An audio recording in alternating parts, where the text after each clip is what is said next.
because you needed it last week. I may need it on Sunday because they have to stop number 10. They've got to stop Travis Kelce. They got to stop Sammy Watkins. They got to stop Mecole Hardman. They got to stop Clyde Edwards-Helaire, who had another outstanding rookie year, just like Cam Akers did for the Los Angeles Rams. I love these young rookies that are coming in here now and making their mark, and that's what Edwards-Helaire did this season. I want to see how often and how much Andy Reid actually uses Le'Veon Bell. This is it. This is his chance to get a championship. Will Andy Reid and Eric Bieniemy tote Le'Veon Bell out there as another weapon? Potentially. But if that defense cannot get to Patrick Mahomes and they can't chip Travis Kelce at the line, which Buffalo didn't do last week, and that's why he ended up with well over 100 yards receiving last week. And if Tyreek Hill busts out like he did in week 12 in that very same stadium, Joe, in the first quarter, and we all remember he got 203 yards receiving in one quarter against Tampa. If that doesn't happen, then it could go Kansas City's way. But I'm going a long way around this track to say I'm going to go with Tampa in the end. Yeah, I'm like, that's a big circle that you're going round and round. It's a big circle with a lot of potholes in the middle. You know how tracks have little potholes and they need to fix those potholes. I'm trying to navigate around these potholes and give you my pick, but it's hard. But it's not easy. I know it's not easy. It's going to be a great game, and then hopefully it lives up to the performance. This lives up to what we expect. So, what do you see as a score? I think it could potentially be a high-scoring game, like Ed said. I'm thinking I'm going in the 30, let's say 35, and 37 to 35. Yeah. Yes, I agree with you. I think the team that needs to win is going to have to score more than 30 points. There's too many weapons on both of these teams. Yeah. For it to be a defensive battle, I don't think it's going to be that. So it can be a high-scoring game, or it could also be a low-scoring game if they tend to stop each other. It could. If their defense comes out and is able to stop one team and stop the other too. It could, so, but I, like you and Ed, I think it's going to be a high-scoring game. You say 37-35. I'm going to go in the 40s. I'm going to go 43-39 Tampa. Wow. That's high. Yes.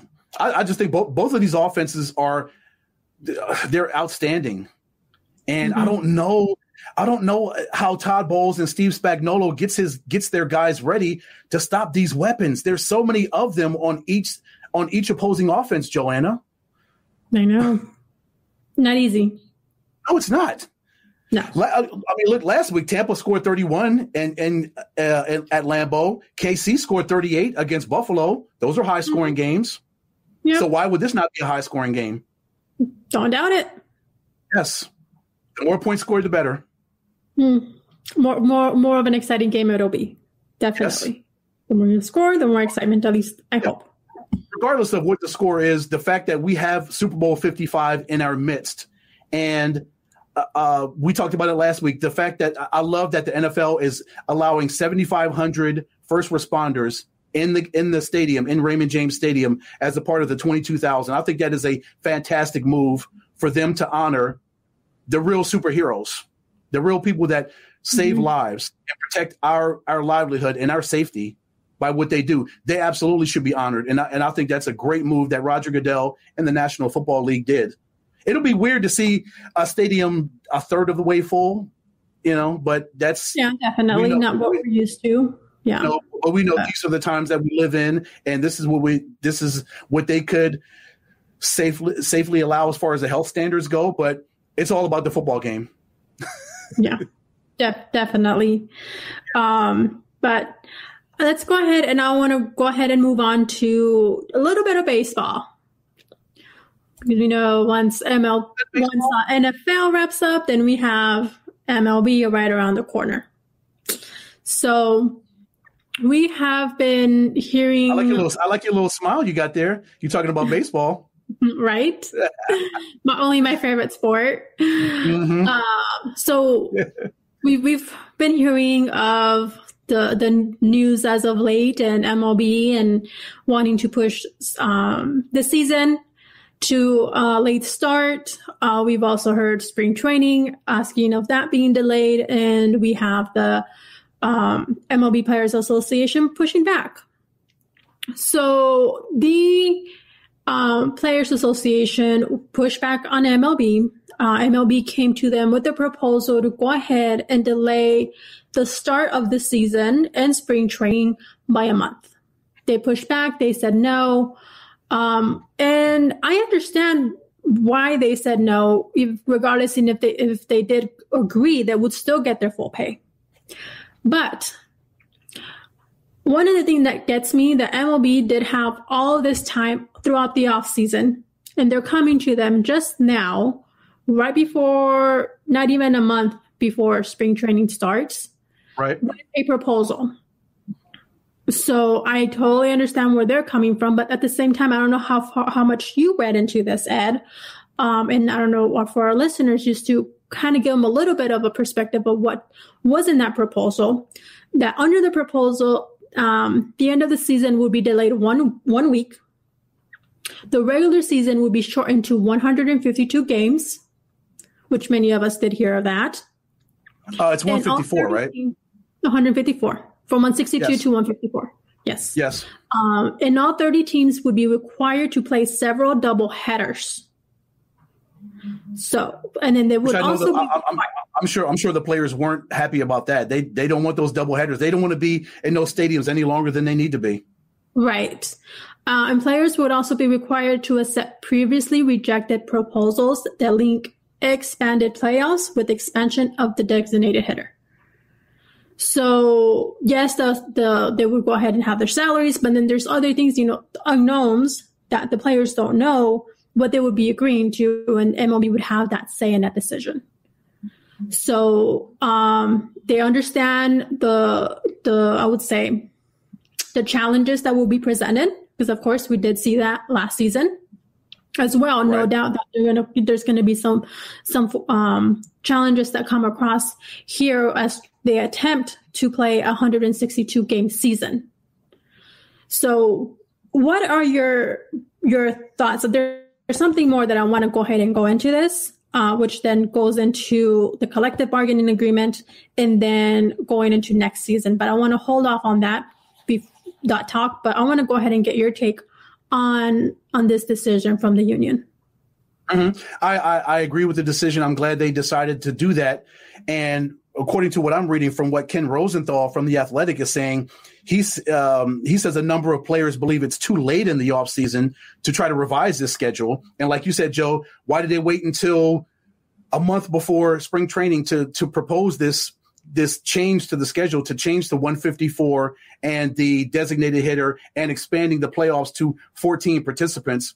Why did they wait until now, until essentially the 12th hour, not the 11th hour? We're coming up on the 12th hour on this as far as planning, because I'm sure a lot of pitchers and catchers and a lot of players have already they're getting their bodies ready. They're getting their minds set. They're getting ready for the grind of a season. They're getting ready to travel to Arizona and to Florida to get ready for spring training. They've already got their bodies and their minds prepared for, okay, February 27th, this is when spring training is going to start. We're ready to go. I'm ready to get on a plane and fly from wherever I'm going to be to Arizona and Florida. I'm set I'm already set physically. Athletes are creatures of comfort. Joe, you know that. Our viewers and our listeners know that. And anytime you throw these athletes off their schedule, off their creature comforts, they don't like that. Classic example with the double headers that they propose. I know the players. I read another article about that the players did not like that because, again, they don't want to be in these stadiums any longer than they need to. So you're asking for 14 innings, if not more, for these players to stick around for hours and hours at a stadium when I'm sure they just want to get their game done and get on the bus and get back to the hotel, get back to their rooms and get their room service and all that stuff and just chill, as opposed to being there that much longer.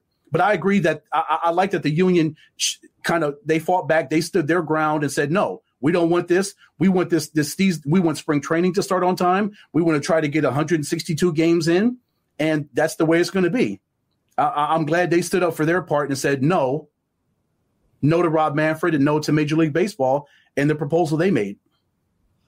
Yes, and I mean I'm on their side as well and saying no and standing up to them. And one of the things I do understand too from reading part of this proposal that was presented, in MLB's hopes to go ahead and having the season delayed a month or in spring training and so forth, Right. just having the reboot of the season delayed a month was to go ahead and with what we're facing with the pandemic now and the surges and the new strain and then many are getting vaccinated. Many people are getting vaccinated too. So in hopes of having at least some fans in the stands and not having them be, the emptiness that it has been and that it was for the 2020 season.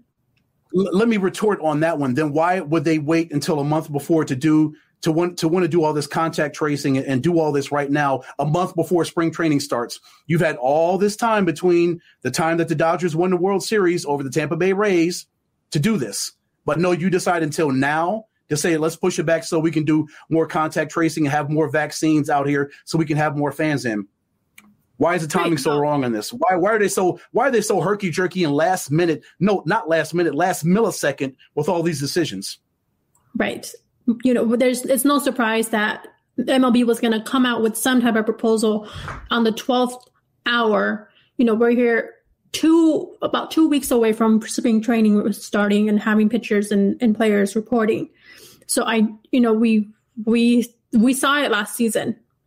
So, we talked about it maybe 1 or 2 shows ago that I was, not holding my breath and wouldn't be surprised if MLB came out with some type of proposal or trying to go ahead and push the season back. And here we are.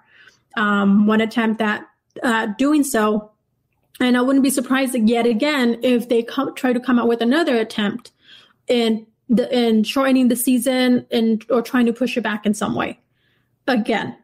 So we haven't heard anything in the last several hours as far as MLB trying to counter offer or trying to come up with a different proposal, because the union, the MLBPA, did not counter offer MLB's proposal. So that we do know. We understand MLB and its money, that money talks. And we've said it time and time again, and they're losing a combined about $3 billion due to the pandemic and not having their sponsors or not having those fans in the stands. And I totally understand. And I totally get it as wanting to go ahead and have the fans in the stands, but you also have to, it is a business. Think of your players as well. And, come to a collective agreement instead of proposing something and giving them something kind of blindside as to the, unknowns of, as we read earlier, of what the proposal of what they don't know what they would be agreeing to.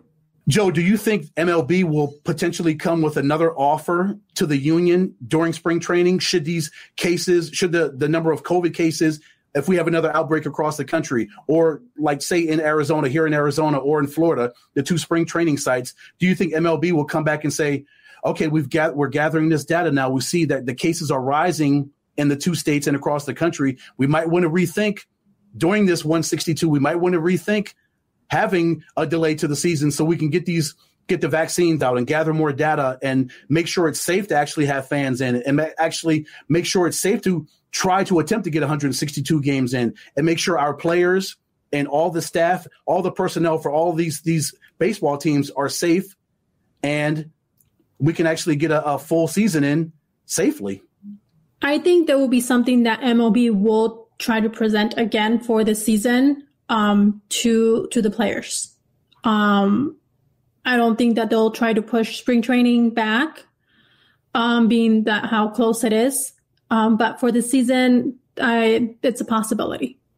I understand, if they're wanting to go ahead and get fans in there and they're trying to, do all of these different things, they need to come up with some type of solution. You've had all this time, try to come up with, we've mentioned it, maybe splitting, instead of having so much trouble because it's so travel intensive with baseball.